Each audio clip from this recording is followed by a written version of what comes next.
Back to Body Talk with Becks. This week I interview a lovely young woman named Savannah. She was born with VACTERL, and like myself, many of you probably don't know what that is. So let's do a quick little description here of what it is before we jump into the interview. So what is VACTERL? It was also formerly known as Vader syndrome, but has been expanded to include more abnormalities. Each letter represents a different part of the body. People who have VACTERL may not have the same medical issues. For instance, someone who has a cardiac defect may not have the same cardiac defect as someone else. Each case is quite unique. So each letter, again, represents a different part of the body. V is for vertebral abnormalities, including but not limited to congenital scoliosis, caudal regression, hemivertebrae, spine bifida, missing bones and sacrum. A is for anorectal malformations, including but not limited to anal atresia, imperforate anus or cloaca. C is for cardiac defects, which can include a lot of things, but a common issue is a hole in the heart. T and E is for tracheal esophageal abnormalities, such as tracheoesophageal fistula and esophageal atresia. R is for renal abnormalities and radial abnormalities. L is for limbs, so that can include, but not limited to, polydactyly. I apologize, I'm not sure how to pronounce those words, but limb abnormalities. VACTERL is not an inherited birth defect. It is not specific to any region or ethnicity, and it is only slightly more common in males than in females. According to the National Association of Rare Diseases, approximately 1 per 10,000 to 40,000 live births will have VACTERL. To be considered as a VACTERL patient, you must have at least 3 of the previously stated anomalies. So with that long description, I do apologize for butchering any of the words.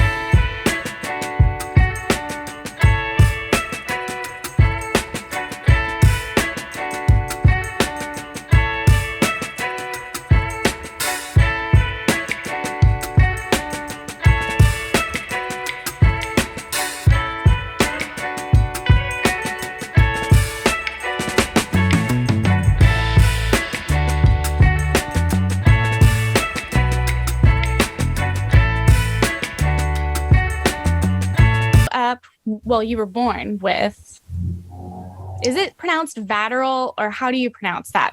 It's pronounced VACTERL. VACTERL. Okay, I'm missing the C, that's why. Okay.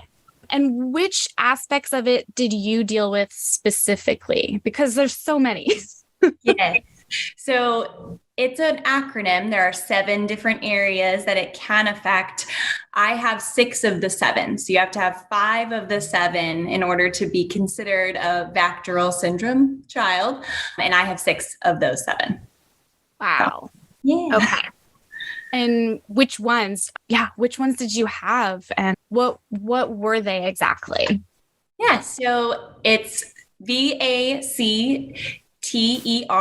and I have all of them except for the L. So the V is vertebral, so I have issues with my spine. The A is anal or abdominal. The C is cardiac, and I have issues with my heart. Then the T is tracheal, E is esophageal, R is renal, and then L is limbs. So I have all my limbs, but as far as the other areas, I have something was either not fully developed or maybe developed incorrectly, or is completely missing altogether in each one of the other categories. Wow.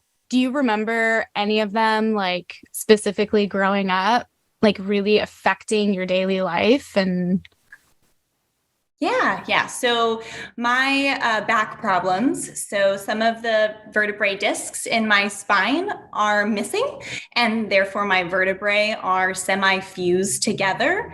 And because there's no disc, there's no cushion in between those bones. They're actually sitting on top of each other. So it's bone on bone, and they're causing stress fractures in my spine. So I've been going to physical therapy or doing physical therapy since I was about 14 or 15 years old, and dealing with chronic back pain since about that point. And then before that, I only have one kidney. So I've always had to be very careful about my kidney health as far as a low sodium diet. I take kidney medicine. I've been on that since before I can remember. And then I have issues with my bladder that I've slowly through childhood all the way up into adulthood have to kind of deal with in different ways. It's kind of changed as I've grown and developed a little bit more, which is very interesting. And then my cardiac issues, they're more recent. So I didn't actually know that I had the cardiac problems until I was 23. Yeah, I'm 25. So 23, 2 years ago. And I just had open heart surgery last year on that. So that's a little bit more recent. But each area has affected my life in different ways as I've been growing up and at different points too. So a lot of kids with VACTERL that I've talked to, it's kind of the running joke is, well, right now my kidney's doing this, or right now I'm having this issue with my heart, but the rest is okay for now, you know? So it's kind of like little maintenance on all those areas throughout your life, pretty much. Yeah. Wow. That's so much. Well, is it easiest to work like chronologically for you then, of like everything that you've handled and dealt with in order? I think it might be easiest to like do each letter, maybe. Sure, let's do They're that. all kind of mixed up chronologically. Gotcha. Sure, let's go by letter then. That's great. So I guess we'll start with V. Yeah, tell us about everything else with your spine. That sounds like it's is that painful? Yes, it can be. So yeah, I have stress fractures in my spine. I've had a lot of surgeries. So far, I've not had any spinal surgeries though. So the physical therapy is prolonging that as long as possible, which is awesome. And it's working for right now, but I still deal with chronic back pain. So I take medication if it gets really bad, but for the most part, I try to deal with it with ice, heat, and just resting as well, and then trying not to overdo it. But I'm a very active person in my job and just in life, so I do overdo it sometimes. But yeah, so I have those stress fractures, and then I also have scoliosis. So those are the big issues with my spine. Gotcha. Wow. You do physical therapy for that. Do you do any like personal training to like strengthen certain parts of your back? Yes. Yeah. So my physical therapist, he also specialized in spinal physical therapy, and he has his back problems of his own. So he has some like physical training techniques as well. So I go to the gym almost every day, and almost every single day I do something back muscle related or abdominal related. So your ab muscles too, because they kind of act like cushions for your spine as well. So my core needs to be really strong to help protect those vertebrae that are rubbing each other. Wow. Gotcha. And so besides like major surgery, there's not really anything else that they can really do outside of just the medication and the physical therapy. Yeah, it's just kind of trying to prolong the spinal surgery as long as possible. It's probably not a forever fix because I mean, those stress fractures throughout anyone's life, your spine degenerates over time. That's, a normal human thing. But mine, unfortunately, is just going to be a little bit different in the way that it's degenerating because there's no discs. So I will eventually most likely need to have surgery to fix those vertebrae in place so they stop rubbing. They basically bolted together. Gotcha. Wow. Okay. Did you have anything for letter A? Yes. So When I was born, I was immediately rushed off to the OR, but Good. one of the big surgeries. So I had a colostomy bag because I was born without an anal opening. I was born with a cloaca. It's not very graceful or pretty, but my reality, and that's normal for me. So they had to actually, a cloacal opening is where it's just one, right, for everything. Yeah. They had to go and do a pretty extensive reconstruction surgery to split that opening into the three that I would need for life. So I did have a colostomy bag for a while, and then I had a colostomy reversal after my big pull-through surgery, which is basically kind of what it sounds like. They take your large intestines and your colon, and they literally pull it through and create an anal opening so that you can use the restroom like a normal kid. Awesome. Yeah. So you're totally functional in that department. I'm good now. Yeah. Oh, that's awesome. Yeah. That's so cool. It's incredible that technology has gotten that far.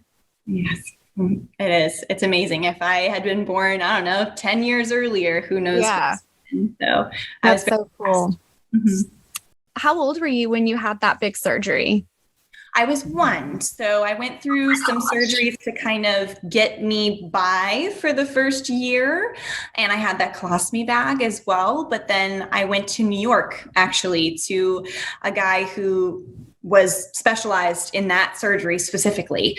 So my parents tried to get the best person possible. And I went to New York and had that surgery done when I was 1 year old. So amazing. Wow. Lucky your parents did the research to find him too. Yes.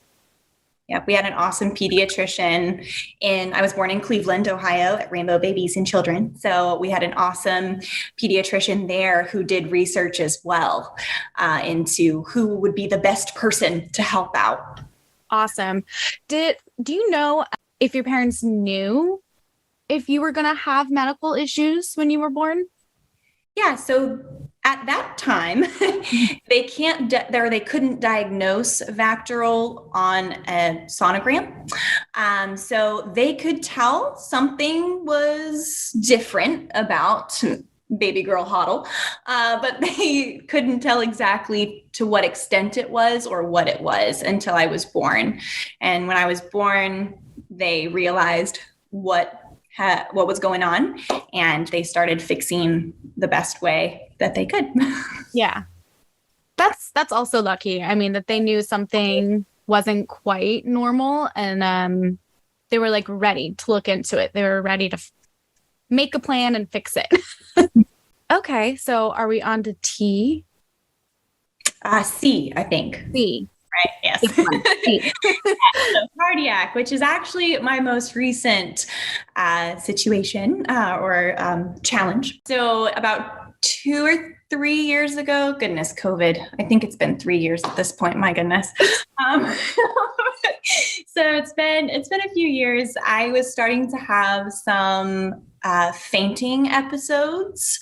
Ooh. Just randomly would get super dizzy and pass out with no real rhyme or reason. I always had low blood pressure, so I kind of always attributed it, my dizzy spells, to that. But I started actually fully fainting, which was new. So I went to a cardiologist, and they did a bunch of tests and found that there was a hole in my heart, which it's interesting because when I was born, my birth anomaly was actually called bladder syndrome. So without the C or the L, they added those. About 2 years after I was born is when they added those, because they found out that kids that were born with bladder were also born with limb abnormalities a lot of the time and cardiac issues a lot of the time. So it changed. So when I was born, we didn't know I had a hole in my heart. It was very small. It didn't affect me. And there were bigger issues to deal with at that point. But a few years ago, when it did start to affect me, I did go to the cardiologist, and he found the hole, and it seemed as though it would be a simple fix. They can actually do a patch through your groin nowadays. Again, modern medicine, crazy, I know. So I went down for surgery to fix that patch that hole. And I woke up and they said that they weren't able to do it because there was another problem. So during that procedure, they actually found out that one of my pulmonary veins was not connected where it was supposed to be. Again, it never had bothered me before, but it was not in the right spot. So that was a bigger issue and a bigger surgery.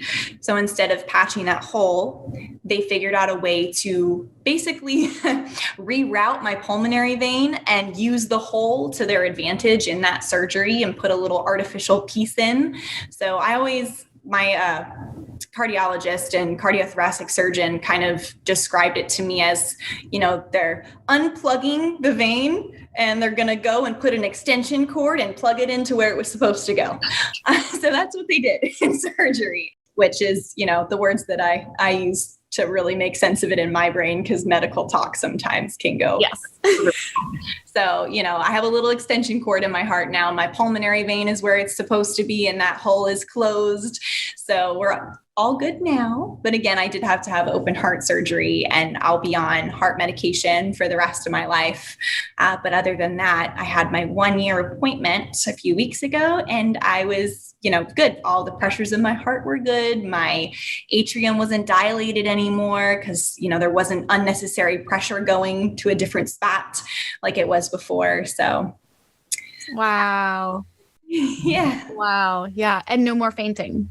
Nope. No more fainting so far. Fingers crossed. Yeah, fingers crossed. I still have low blood pressure, but that's okay. I can live with that.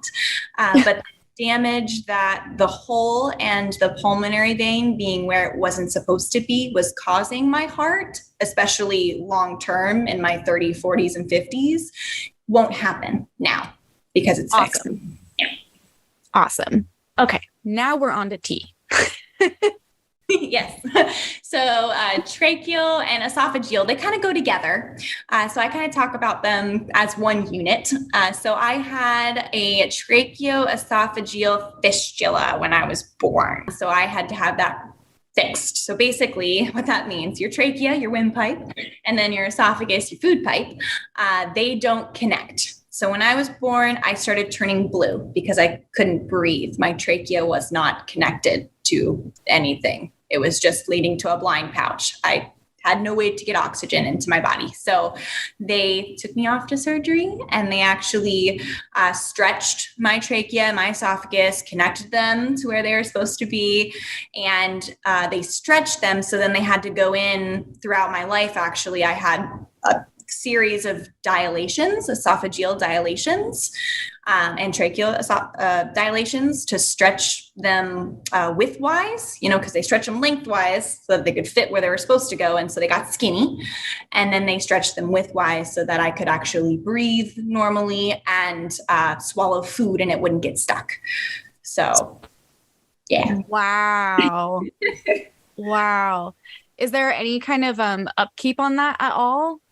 Yeah, so I actually had an esophageal dilation. I went through when I was born to age like 5 or 6. They were pretty regular. And then from then until age, I think 20, I had none. And then sophomore year of college, I actually had to have another esophageal dilation because scar tissue started to build up and it just started to get really tight in there. And I was having issues swallowing and keeping food down.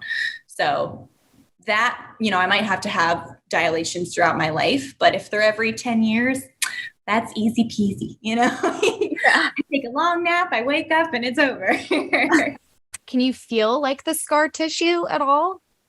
I could. So when I was swallowing, before my esophageal dilation, it felt kind of tight in there, almost like I ate something that I might have had a little irritation to and my throat started swelling. But, that's the best way I can describe it.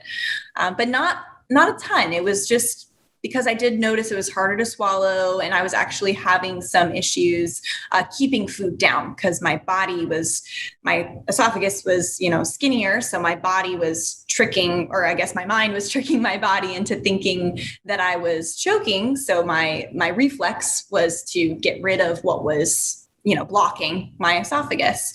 So I was actually having issues keeping food down then. Wow. You don't take any medication at all for that? Do my That's food. great. That's great. Nothing except for the 10-year mark. That's not too bad at all. Yeah, no, that one, I'm very blessed. That one is doing well. Yeah. Are there any foods that like irritate you at all, or you're able to eat kind of whatever?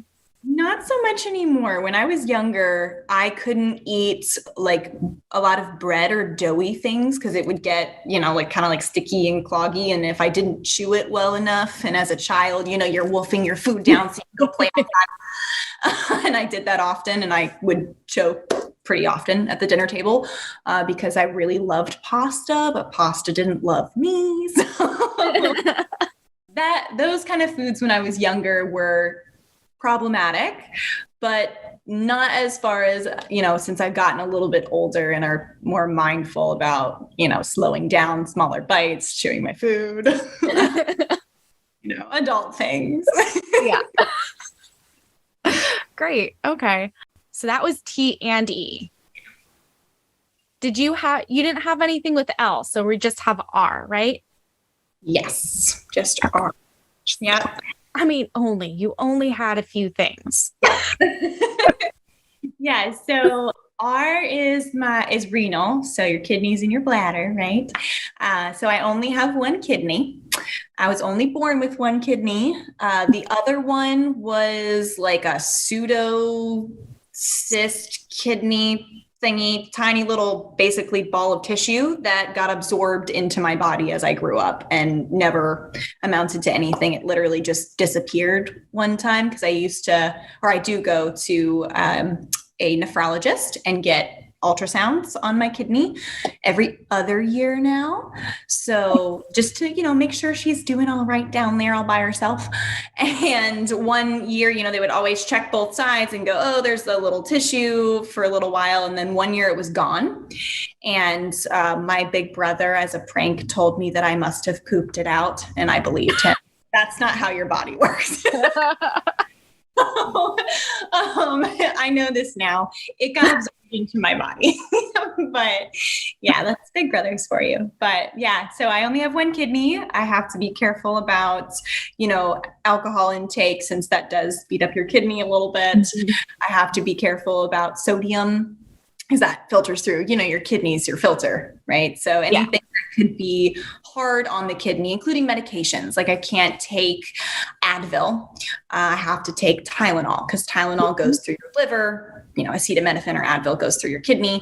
So there are certain medications, over the counter as well as in the hospital whenever I have to go to the hospital that I can't have, and certain things with tests and stuff that I can't have contrast. If you have to have contrast when you're in a situation where you're having a CT scan or something with contrast, they have to be very careful because that beats up your kidney, that kind of stuff. I just have to be mindful of.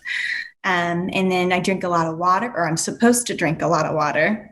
I am not perfect, but because that helps flush your kidney, right? But yeah, so the kidney is a little bit bigger than your average person of my body size female kidney would be. It kind of overgrew, not to the point of 2 kidneys, but it's definitely, bigger. So that's helping, and it's very healthy right now, which is great. I just have to be really careful about, bladder infections and all of that. Sorry, my computer keeps doing weird things. But anyways, I just have to be careful about, bladder infections because those can lead to kidney infections, and have to monitor that with a nephrologist. So that's one of my 7 specialists. Wow. And this was just your kidneys were affected. You didn't have anything with your bladder? Yes, I did. You did. Okay. I thought so. Yeah, I had a bladder reimplantation. So that was also when I was a baby, and basically they had to go in and reconstruct my bladder. because it didn't develop as it should have. And when I was little, growing up, I had incontinence issues. So I wore, diapers, then pull-ups, and then adult pads almost through, I think, sophomore year of high school. I was still having issues, sophomore, junior year of high school. And then for whatever reason, and we don't know why, my urologist still cannot really explain it to this day. Apparently it happens every now and then with kids that have issues with their bladder. So it kind of corrected itself. And by that, I mean, when my doctor describes it to me, he describes it like a hose, right? Your pee tube, it's a hose. And it used to be straight, and urine would drip out of it. That was my incontinence issue. So why I had to wear the pads. Periodically it would drip. But for whatever reason, somehow that hose has gotten kinked. So that dripping has stopped. And so now I actually have to, in order to go to the bathroom, I have to pressure void. So I have to push on my bladder to kind of straighten out that hose, or, to go to the restroom. But my everyday life is less impacted because I'm not having to wear pads. I'm not dealing with that incontinence issue. There's a different complication that comes with that, though, is, if I don't go to the restroom enough, that urine has nowhere to go, and I'm more susceptible to bladder infections, UTIs. So I have to just make sure that I'm emptying all the way and very frequently, because, I don't really have the nerve endings down there to tell that I really have to go to the bathroom until my bladder is so full that my tummy hurts, So I just have to be very mindful of, anywhere I go, I have to look like, okay, where's the bathroom? I have to go visit that probably before we leave and go to the next place, or right when we get there, and I just have to go to the restroom. But it's kind of a running joke with my friends and my boyfriend and my family. I just pee a lot, Savannah always has to go pee, and that's okay. It's, better for me, or I'd rather that than have to wear the pads or the pull-ups as an adult. Oh, yeah. Yeah. And I grew up with bladder problems as well. So I'm totally familiar with everything that you were just talking about. We used to joke that I was like an aphid. Uh-huh. I drink the liquid and then it just comes right on out. Like, always had to find a bathroom. Yeah. Oh my gosh, I love that. That's funny. Yeah. So very familiar with that. Yeah. I had the whole pull-ups to light days thing. Yeah. All growing up. Yep. Very familiar with that. That's awesome that it just kind of corrected itself, though. Yeah, I can't explain it. My doctors haven't really explained it. They just, sometimes it happens as you're growing. All I remember is I had a really bad UTI, and it actually went into my kidneys, and I had to have a procedure with a scope go up, and shortly after that, I was having these different issues where I wasn't able to go to the bathroom unless I pushed on my stomach. So that might just be coincidence. I don't know. I'm not a doctor, and my doctors don't know either. So I just take it for what it's worth and work with it. Yeah. I mean, it's the best thing to do. Yeah. Yeah. Yeah. And I always had to pressure void as well. Okay. Yeah. There was a while where we were testing out some kind of like steroid injections so that like I could train to not need to pressure void anymore. We did that when I was a kid, and it helped a little bit. Okay. I don't have to do that anymore, but I mean, yeah. Yeah. So very familiar with all of that. And the UTIs. I still get those. All the time. Yeah. Do you remember, like, as a kid, how it felt to go through all of this?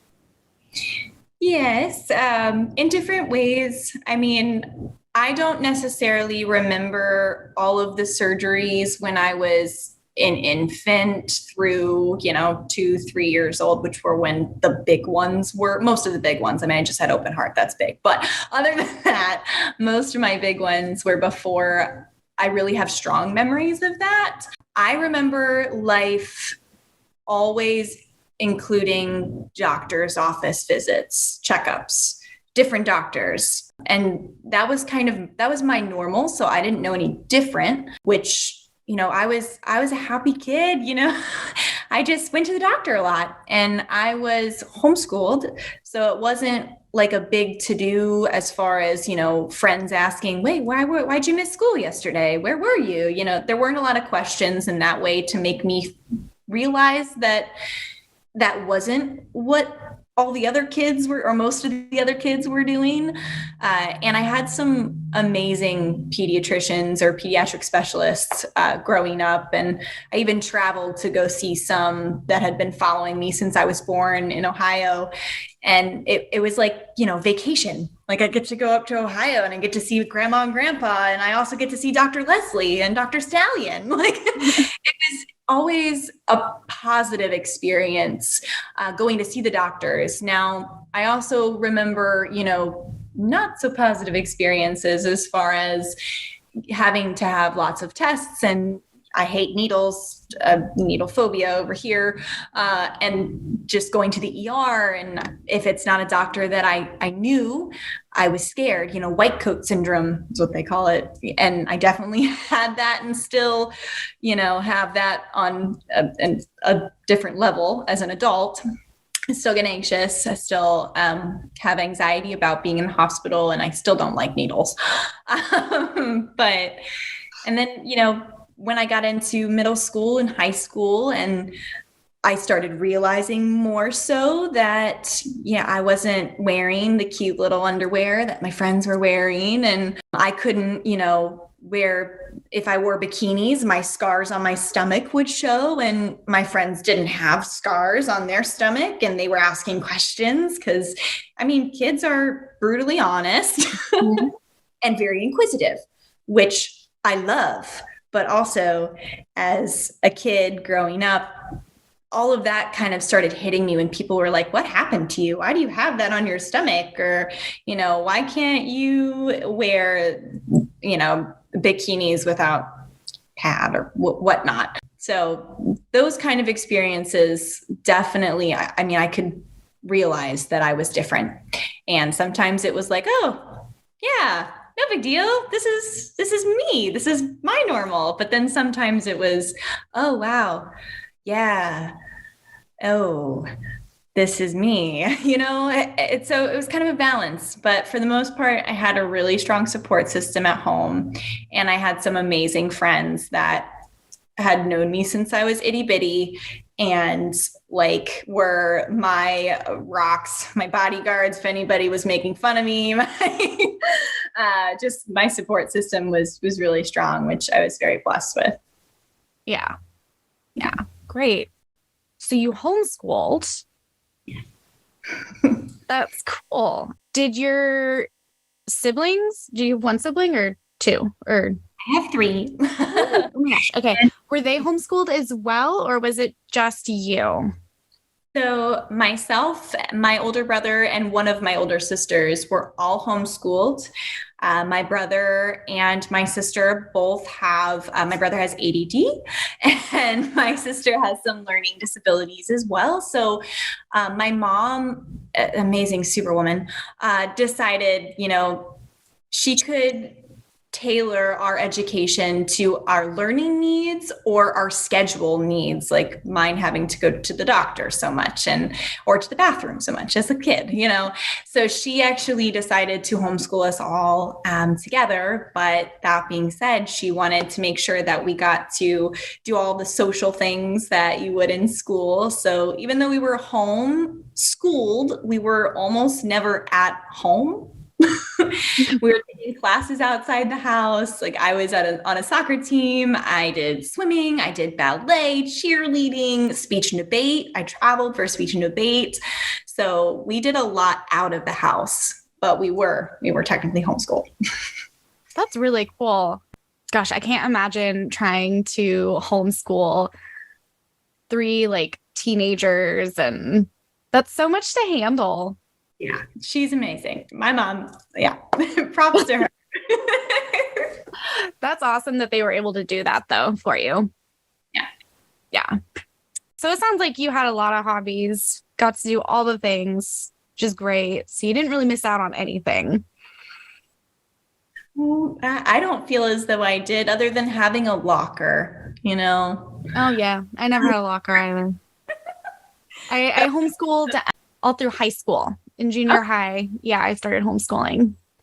Nice. Yeah. That's really cool. Yeah, I never had a locker. I always saw like the cute little locker decorations in like Target and be like, I want that, but I have nowhere to put it. So in the grand scheme of life, it's okay. Yeah. All good. Yeah. Were your parents pretty good about like communicating with you in regards to all of your health problems? Like, were they open to you asking questions and like answering them? Or, yeah. Yeah, were they pretty open? Yes. So my dad is was a dentist. He's retired now, kind of, sort of. He can't sit still, and neither can I. So I understand that. So he's doing lots of other stuff, but he was a dentist for a long time. And all that medical terminology, science, medicine, all of that was his thing. He understood it very well, so he could communicate it to me as a kid very well. Went doctor to dad and then to Savannah, mom Savannah. And then my mom, just going through all of that with me, learned a lot. And I also learned a lot as I grew up as far as medical terminology goes. But our family we're very sciencey people. My brother's in dental school now. I work with animals in the environmental sciences. My mom was a dental hygienist. So we're very open, talk about whatever. I could ask any questions. And they explained it as best they could. And if they couldn't explain it, they'd have my doctor, my pediatrician, try to explain it in more depth to me. They were always, they never hid anything from me. My mom was definitely more of like so this is what you're dealing with, but let's figure out a way to overcome that. Or, let's get creative so you can go to the sleepover and we can hide your pull-ups underneath all of your clothes and figure out a way to, get those home when you're done. And then my dad was more of, all right, so this is what's wrong with you. This is what could happen if you don't take care of yourself, He was a little bit more logical. And then my mom was a little bit more creative about different things as far as my medical condition goes. But they made a really good team in that way, I think, communicating stuff to me, because it wasn't over my head. It was very much, on my level. And my mom, made it simple, or not simple, but I don't like to say commonplace, but she just made it like, so this is what we're dealing with. So let's figure out an answer. Let's figure out how you can still go play soccer or still go swim and be safe while doing it. Yeah. That sounds like a great balance. Yeah. Yeah. Of like having someone be able to break down for you what's happening, and like, and then having someone who's just so great at making sure that you don't miss out on like life and just enjoying. That's great. Okay, so what are you still dealing with today? Like things that you handle on a daily basis? I know we kind of touched on that you watch your food so that you eat healthy things for your kidney. Are you on any you said you're on medications for your heart right now? And my kidney. And your kidney. Mm-hmm. Is there anything else that you still have to kind of keep an eye on and monitor? Mainly my back, physical therapy, going to the gym, strengthening my core. I work outside. I work at a nature center. So there's a lot of, physical activity there, as well as some things that are a little bit heavier that I'm lifting. I teach archery out at the nature center. So I have big targets that I have to pick up, and I just have to make sure that I'm always thinking about, the proper form and not to hurt my spine, which is important for everybody, but it's a little bit more hard pressed in my brain to just, make sure I'm lifting, with my legs, not my back, and that kind of a thing. So my spine definitely, and when I do overdo it, I feel it. So I deal with that with chronic back pain. And then my kidney stuff and my heart we're pretty good now, but we'll hopefully that surgery will keep things kosher for a long time. But yeah, I take my medicine, and that's the main things that really come up on a daily basis. And just, making sure that if I do feel like I'm going to get a UTI or something, that I'm chugging cranberry juice and water, or, monitoring my bladder issues for sure, and going to the bathroom a lot. So but again, these are all things that, I'm trying to think really hard, like deal with.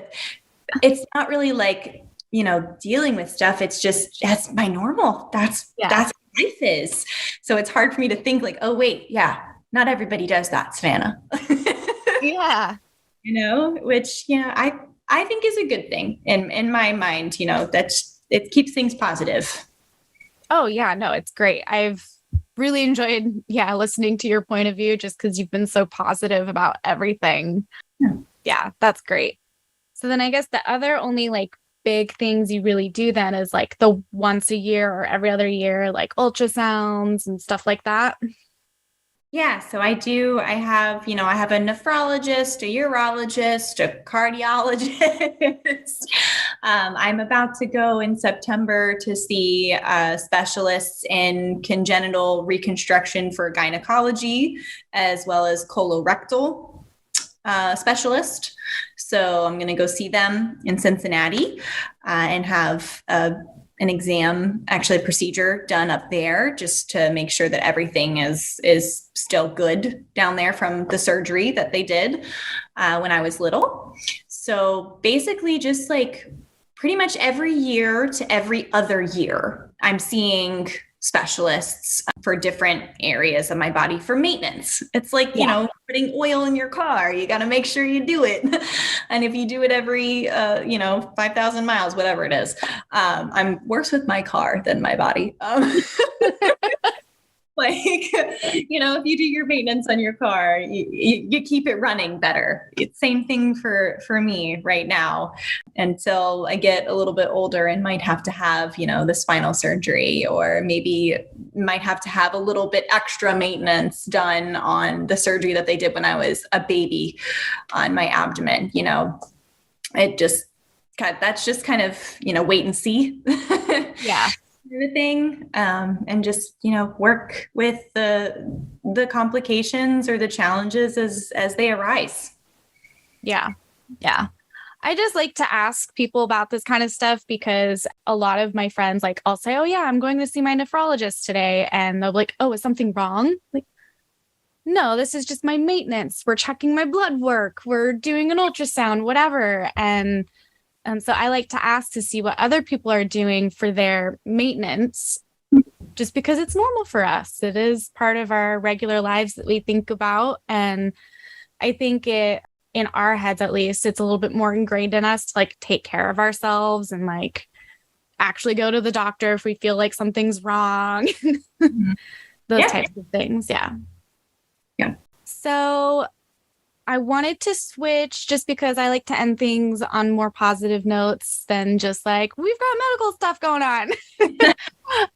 So you haven't missed out a whole lot in life. You've had hobbies. You got to pursue a career that you really enjoy. You're in school.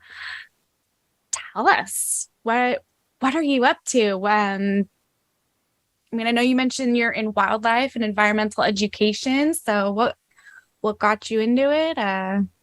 What exactly are you doing?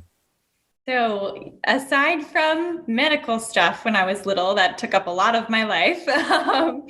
My other half, I think, that I really focused on when I was little was animals and being outside and hanging out with my big brother. He was definitely like my superhero when I was little. Like I was his little sidekick, and we would go outside. We were homeschooled again. We'd go outside and we would catch snakes and lizards in our backyard and bring them inside and scare my mom and name them, keep them for a day, and then let them go the next day. We absolutely loved going out and exploring outside. And my mom, even though snakes weren't her thing for a long time, she likes them now, but when I was young, she did not. She still encouraged our passions. You know, she would take us to the nature park. Instead of doing science one day at home, reading a book, if we were learning about trees, we'd go to a nature park and climb some trees and then talk about them. So that was a really cool incorporation of not only our school, but also what we really loved. And I kept that, you know, animal passion. My brother still loves animals, but I decided I wanted to make a career out of it in some way. So I did ecology as my undergrad. That was very broad.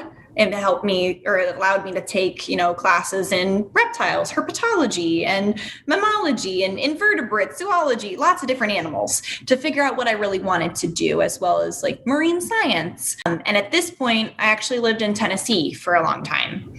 So I thought I wanted to do marine.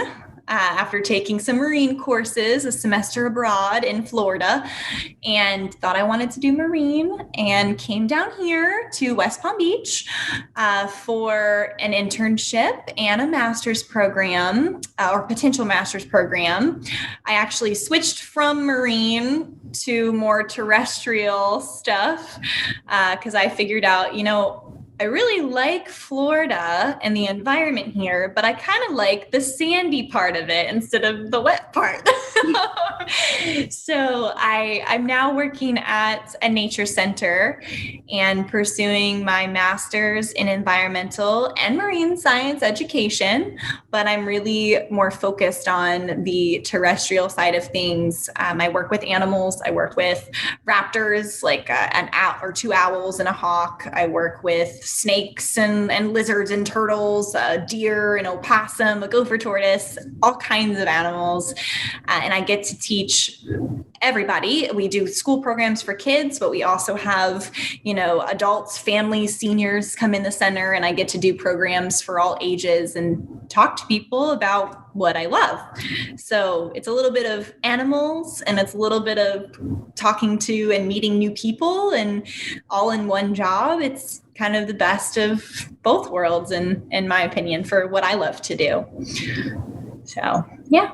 Oh, that's awesome. Do you have like a favorite animal that you work with at work? I do. And I'm not supposed, it's like having a favorite child. Like you're not supposed to do that. But I do. And his name is Abel. He's our red-shouldered hawk. He only has a picture that you sent me. Yes, he is in a picture that I sent you.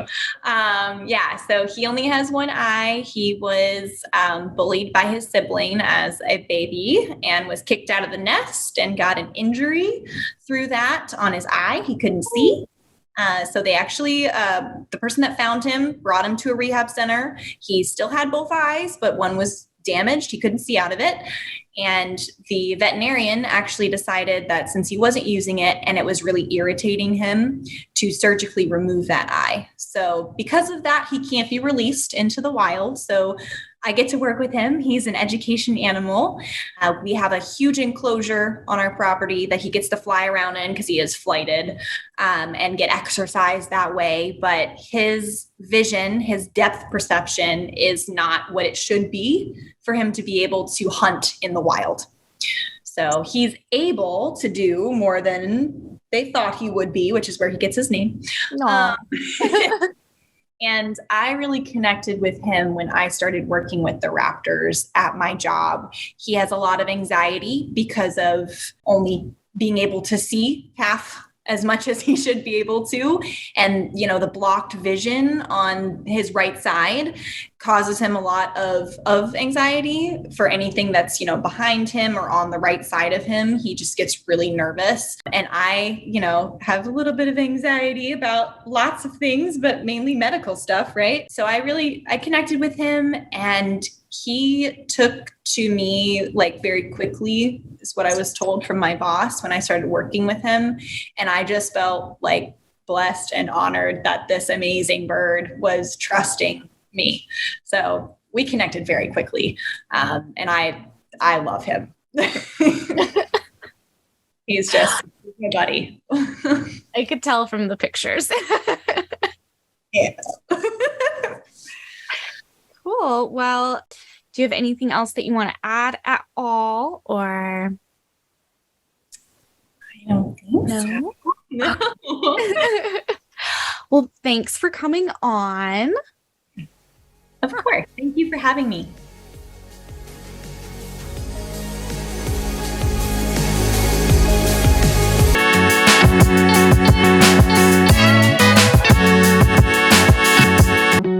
Thanks for listening to this week's episode of Body Talk with Becks. I hope you found it as informative and eye-opening as I did, talking with Savannah about her experience growing up with VACTERL. If you enjoyed this episode, please leave me a review on Apple Podcasts or wherever you listen to podcasts at. Also consider becoming a patron on patreon.com. We just rolled out some new great stickers for patrons. These are also available separately on the website. If you would like to share your story or know someone who does, I can be contacted through my website, www.bodytalkwithbecks.com, or on social media. Thanks for listening.